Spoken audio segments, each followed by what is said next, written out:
अब तक हमने देखा रिक एंजेलिका की ट्रेनिंग को स्टार्ट कर देता है और हम देखते हैं एंजेलिका की इसमें बहुत बुरी हालत हुई होती है, जिस वजह से वो वहाँ से भाग जाती है और रिक के समझाने पर उसे एहसास हो जाता है कि उसे क्या करना है, जिस वजह से एंजेलिका ट्रेनिंग में वापस आ जाती है और रिक रेनेट को भी एंजेलिका की ट्रेनिंग में मदद करने के लिए बुला लेता है। तब हम देखते हैं ट्रेनिंग के बाद एंजेलिका बहुत ज्यादा पावरफुल हो चुकी होती है और यहाँ एंजेलिका, ब्रॉम्पटन, रिक, केल्विन और गीज अपने अपने मैचेस को कंप्लीट कर लेते हैं। तब यहाँ एंजेलिका और गीज के बीच का मैच स्टार्ट हो जाता है और हम देखते हैं एंजेलिका गीज का कुछ नहीं बिगाड़ पा रही होती, पर तभी वो रेनेट के सिखाई हुई टेक्निक को यूज करके गीज को चोट पहुंचाने में कामयाब हो जाती है। और अब आगे तब यहाँ गीज को चोट लगता हुआ देखकर स्नेप कहता है, ये इम्पॉसिबल है। अब तक गीज की स्किन को तो सबसे तेज तलवार भी नहीं काट पाई है, पर फिर भी ये कैसे हो गया। तब रिक कहता है, एंजेलिका को अंडर एस्टिमेट मत करो, ये एक बॉडी मैनिपुलेशन टेक्निक है। और तब हमें एंजेलिका की ट्रेनिंग दिखाई जाती है जहाँ रेनेट उसे पत्थर काट के दिखाती है। तब एंजेलिका कहती है, तुमने तो बिना माना का यूज किए ही इसे अपने हाथों से ही काट दिया।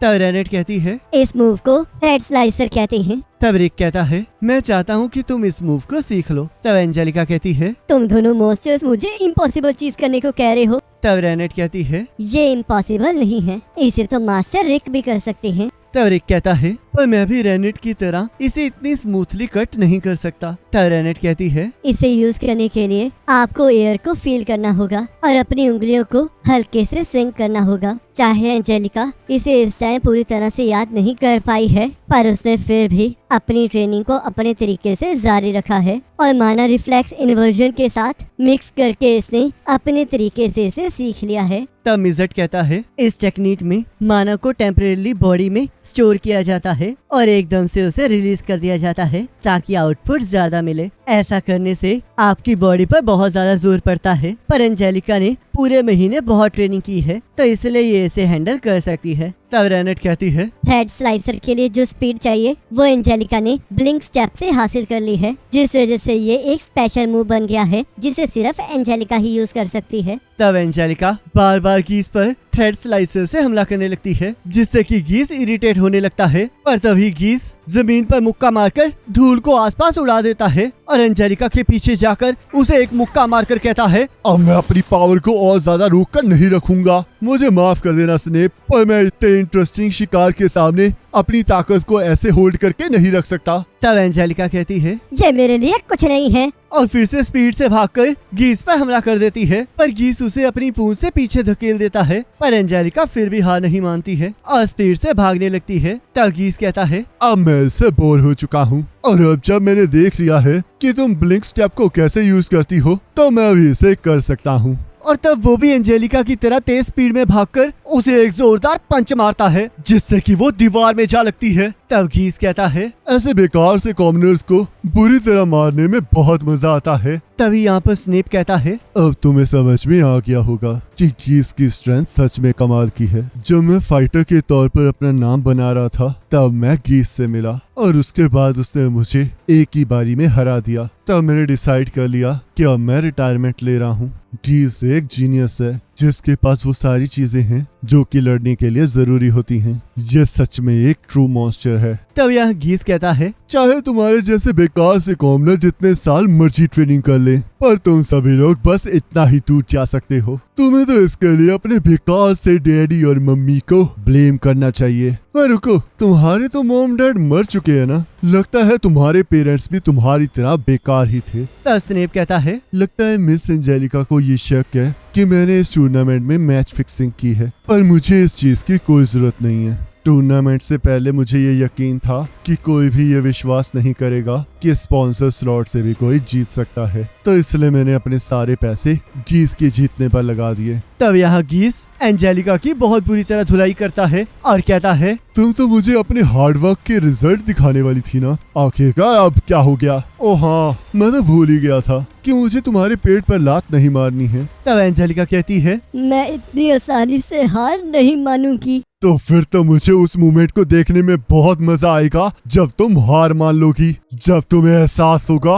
कि एक कॉमनर कभी भी एक जीनियस के आगे नहीं टिक सकता। मैं हार नहीं मान सकती क्योंकि मेरा दिल अभी भी हार मानने के लिए तैयार नहीं है। और गीस की तरफ मुक्का मारने लगती है। तब गीस उसे उठाकर दीवार में पटक देता है और कहता है, अब जब तुमने ये किया है तो अब तो मैं तुम्हें मार डालूंगा। तब रिक कहता है, रुक जाओ, ये मैच अब खत्म हो चुका है। पर गीस बिना किसी की बात सुने एंजेलिका पर हमला कर देता है और तभी रिक अपने जूते को फेंककर गीस के हमले की डायरेक्शन को चेंज कर देता है और कमेंटेटर उस मैच को खत्म कर देती है। तब गीस सोचता है, किसी ने अभी मेरे हमले को डाइवर्ट किया है और वो पर्सन ये है। तब हम यहाँ देखते हैं रिक को बहुत ज्यादा गुस्सा आ रहा होता है। तब यहाँ गीस कहता है, तुम्हारा निशाना सच में बहुत अच्छा है। मैं अभी अपने शिकार को पकड़ रहा था पर तुमने सारा मजा खराब कर दिया। चलो अब कुछ कहो। और रिक को लात मारता है पर रिक उसकी लात से बचकर कहता है, शांत हो जाओ, तुम्हें यहाँ पर हराने में बिल्कुल मजा नहीं आने वाला।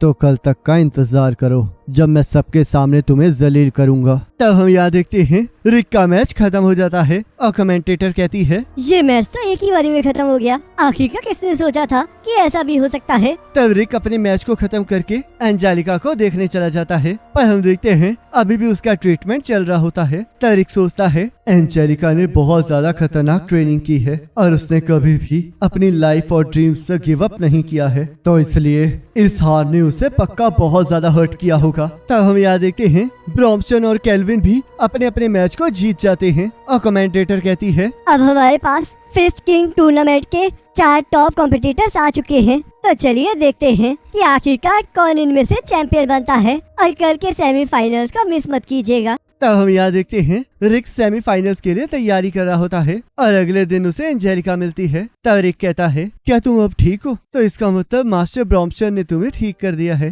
पर तुम्हें अपने ऊपर ज्यादा बोझ नहीं डालना चाहिए। चाहे होली मैजिक से तुम्हारा सब कुछ हील हो चुका हो, पर फिर भी बॉडी के कोर में हुआ डैमेज और थकावट तो रहती ही है, तो इसलिए अपना ख्याल रखना। तो चलो अब मैं जा रहा हूँ। मुझे माफ कर देना, तुमने मुझे कितना ट्रेन किया है और फिर भी मेरे जैसे टैलेंटलेस ने तुम्हारे टाइम को वेस्ट कर दिया। मुझे सभी लोग नोबल वुमेन बनाना चाहते थे पर मैंने एक फाइटर होना चुना। मैं सबको ये प्रूव करना चाहती थी कि मैं भी अपने सपनों को पूरा कर सकती हूँ, पर लगता है अब शायद ऐसा नहीं हो सकता। शायद मुझे स्नेप का प्रपोजल एक्सेप्ट कर लेना चाहिए। शायद वो मुझे अच्छे से ट्रीट करेगा जिससे मैं अपनी बाकी लाइफ अच्छे से जी पाऊंगी। ऐसा कुछ भी नहीं है, माफी तो मुझे मांगनी चाहिए। तुम जो कर सकती थी तुमने वो सब कुछ किया है और यहाँ गलती मेरी थी कि मैंने गीस की पावर को नहीं देखा। तो इसलिए अब मैं चाहता हूँ कि तुम आज के मैच को ध्यान से देखो। मैं तुम्हें दिखाऊंगा कि तुम अभी की ट्रेनिंग से क्या क्या कर सकती हो। तब हम देखते हैं सेमीफाइनल्स का पहला मैच रिक और गीस के बीच में होता है।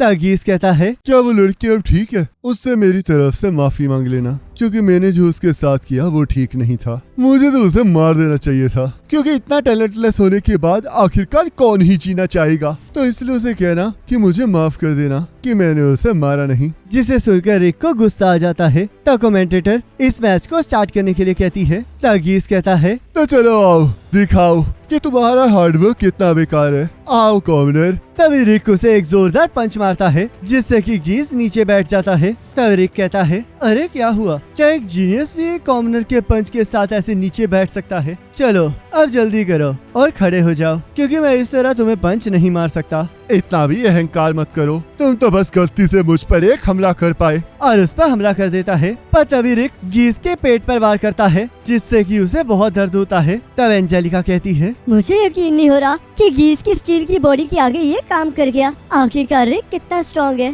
तब रेनेट कहती है, रिक ने तो इस अटैक में अपनी पावर्स का यूज किया ही नहीं। मास्टर रिक ने तो इसमें सिर्फ बॉडी मैनिपुलेशन टेक्निक को यूज किया है। तब इज्जत कहता है, इसने अभी ची अटैक को यूज किया है जिसका इम्पैक्ट सीधा बॉडी के अंदर महसूस होता है, चाहे वो ड्रैगन बॉय जितना मर्जी स्ट्रॉन्ग हो। पर अगर उस पर परफेक्ट टाइम पर हिट किया जाए तो उसे भी इस चीज से बहुत दर्द होगा। रिक कहता है अगर तुम अभी हार मान जाओगे तो मुझे इससे कोई प्रॉब्लम नहीं है। तब गीस कहता है चुप कर जाओ और मुझे अंडर एस्टिमेट मत करो। और अपने हाथ को और भी ज्यादा ताकतवर बनाकर रिक पर हमला कर देता है। तब रॉमस्टन कहता है तो रिक, तुम इस मैच को इस तरह लड़ना चाहते हो? तब यह रिक गीस के हमलों से बचते हुए उसे एक मुक्का मारने लगता है, पर गीस उसे नीचे फेंक देता है और जोर जोर से हंसने लगता है। तब रॉमस्टन कहता है जो गीस ने स्ट्रेंथनिंग मैजिक यूज किया है उसमें तो उसका बहुत सारा माना यूज हो रहा है ना? तब स्नेप कहता है आपने बिल्कुल सही कहा। गीस ने कभी भी अपने माना को ट्रेन नहीं किया और उसके पास ये माना जन्म से था। तब रिक कहता है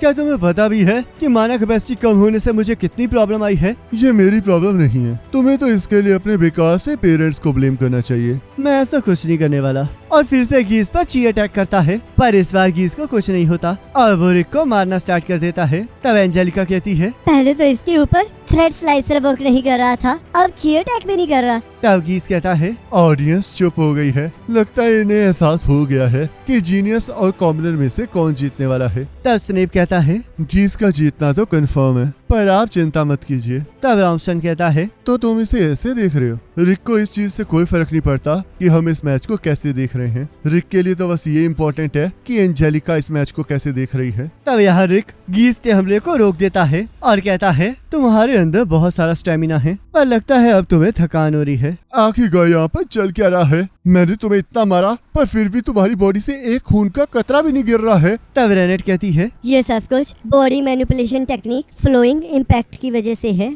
तब रिक कहता है मैं जो टेक्निक को यूज कर रहा हूँ वो मेरी बॉडी के अंदर हो रहे इंटरनल इम्पैक्ट्स को हटा देता है, और अगर मैं आसान शब्दों में कहूँ तो मुझे कोई डैमेज नहीं आया है। तब गीस कहता है आखिरकार तुम्हारी हिम्मत कैसे हुई? तुम अब तक अपने आप को रोक कर रखे हुए हो। वैसे ऐसा तो नहीं है, पर तुम पूरी तरह से गलत भी नहीं हो। इस टाइम मैं अपनी फिजिकल एबिलिटीज को एंजेलिका के लेवल तक ले गया हूँ और वैसे ही अपनी पूरी ताकत के साथ लड़ रहा हूँ। तब रॉमस्टन कहता है रिक के लिए इस मैच को जीतना इम्पोर्टेंट नहीं है, बल्कि एंजेलिका की ट्रू पावर को दिखाना है। ये मैच एंजेलिका और गीस के बीच का इमेजिनरी रीमैच है। तब गीस कहता है आखिरकार तुम्हारी मेरे साथ ऐसा मजाक करने की हिम्मत कैसे हुई? मैं तुम्हें अब मार डालूंगा। अपने ऊपर इतना भी जोर मत डालो, कुछ भी करने से पहले अपनी स्टेमिना के बारे में सोच लो। और तब गीस अपनी बॉडी को स्टील का बनाकर फुल स्पीड से भागते हुए रिक पर हमला कर देता है। तब रिक उसके हमले से बचकर उसके ऊपर ची अटैक से हमला करता है, जिससे कि उसकी स्टील बॉडी टूट जाती है। और रिक कहता है तुम इस टाइम बहुत ज्यादा थक गए हो,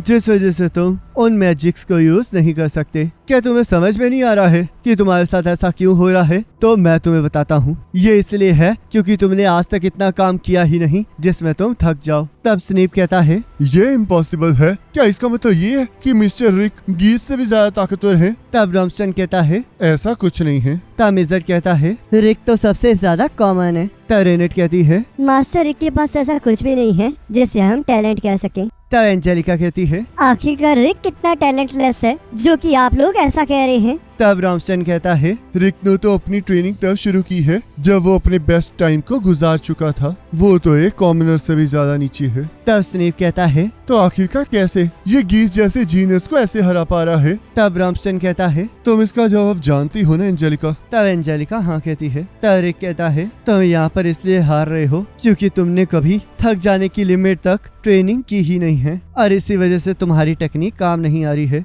वो लोग जो कि थक जाने की लिमिट तक ट्रेनिंग करते हैं और फिर भी हार नहीं मानते हैं, उन्हें ही पता होता है कि असली स्ट्रेंथ होती क्या है। असली स्ट्रेंथ थकान के बाद ही गेन की जा सकती है। तब गीस फिर से रिक पर हमला कर देता है, पर रिक उसके हमले को रोक देता है, जिससे कि गीस के हाथ में चोट लग जाती है। तब रिक कहता है ये बात सच है कि तुम जीनियस हो, क्योंकि तुम बिना किसी एफर्ट के ही इतना ज्यादा ताकतवर बन गए हो, पर जीनियस के लेवल पर भी तुम लेवल 1 पर हो। असली जीनियस अपने नेचुरल फिजिक को और भी ज्यादा पॉलिश करते हैं और अपनी सेंसेस को बहुत ज्यादा बढ़ा देते हैं। मैं ये इसलिए जानता हूँ क्योंकि मैंने ऐसे लोगों को देखा है जो कि जीनियस के लेवल 1000 पर हैं। मैंने उन खतरनाक लोगों को इतने करीब से देखा है जितना मैं कभी ना पहुँच पाऊँ। तुम्हें शायद लगता हो कि तुम दुनिया में सबसे ज्यादा स्ट्रॉन्ग हो, पर सच्चाई तो ये है कि तुम आज तक किसी ऐसे से मिले ही नहीं हो जिसने तुम्हें हराया हो। तब गीस कहता है चुप कर जाओ, तुम मेरा दिमाग खराब कर रहे हो। और अपनी स्ट्रेंथनिंग मैजिक से अपनी पूरी बॉडी को स्ट्रेंथन कर लेता है।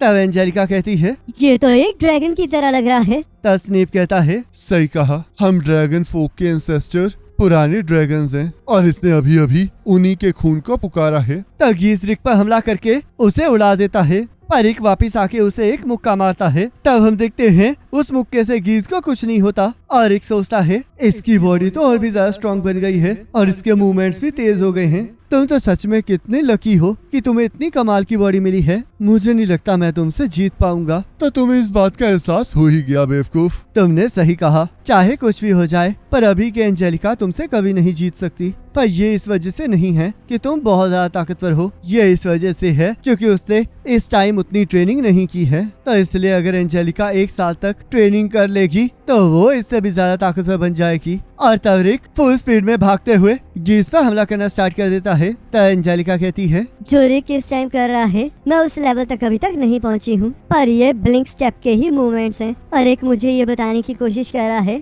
कि अगर मैं 1 साल तक कैसी ट्रेनिंग करूंगी तो मैं भी इस पावर को हासिल कर पाऊंगी। तो रिक कहता है तुम्हारे average efforts natural born physique के लेवल को सरपास नहीं कर सकते, उसके लिए तुम्हें पागल होना होगा और तुम्हें 1 साल तक कड़ी मेहनत करनी होगी। तो बताओ तुम्हारा मन क्या चाहता है? क्या तुम 1 महीने की ट्रेनिंग के बाद हार मान लोगी या फिर 1 साल की ट्रेनिंग के बाद दोबारा से कोशिश करोगी? तो एंजेलिका कहती है आखिरकार तुम किस तरह की बकवास कर रहे हो, मैं 1 साल की ट्रेनिंग को ही चुनूंगी। तो रिक गीस को नीचे गिराकर कहता है तो बताओ गीस आखिरकार तुम करना क्या चाहते हो? तुम इस फाइट को तभी जीत सकते हो जब तक तुम अपनी विल पावर को यूज नहीं करते, पर तुम्हें तो वो पता ही नहीं है कि उसे करना कैसे है। पर अगर तुम उसे करने में कामयाब होते हो तो मैं तुम्हें फेस करूंगा। आखिरकार मैं ऐसी बेवकूफी क्यों करूंगा? तो इसलिए चुप कर जाओ। और जमीन पर मुक्का मारकर चारों तरफ धूल कर देता है। तब रिक थ्रेड स्लाइसर का यूज करके गीस पर हमला कर देता है और कहता है मैं सच में इस मूव को नहीं कर सकता, मैंने इसमें कुछ ज्यादा ही ताकत लगा दी है। अगर इनिट यहाँ पर होती तो वो पक्का अपने ओपोनेंट को बीच में से काट देती। तब हम देखते हैं गीस नीचे गिर जाता है और रिक कहता है तुम्हारी किस्मत अच्छी है कि तुम अगले साल वाली एंजेलिका के साथ नहीं लड़ रहे हो। और तब रिक उस मैच को जीत जाता है और इसी के साथ एपिसोड खत्म हो जाता है। अब नेक्स्ट एपिसोड का लिंक आपके स्क्रीन पर आ रहा होगा, उस पर क्लिक करके अगले एपिसोड को देख सकते हो।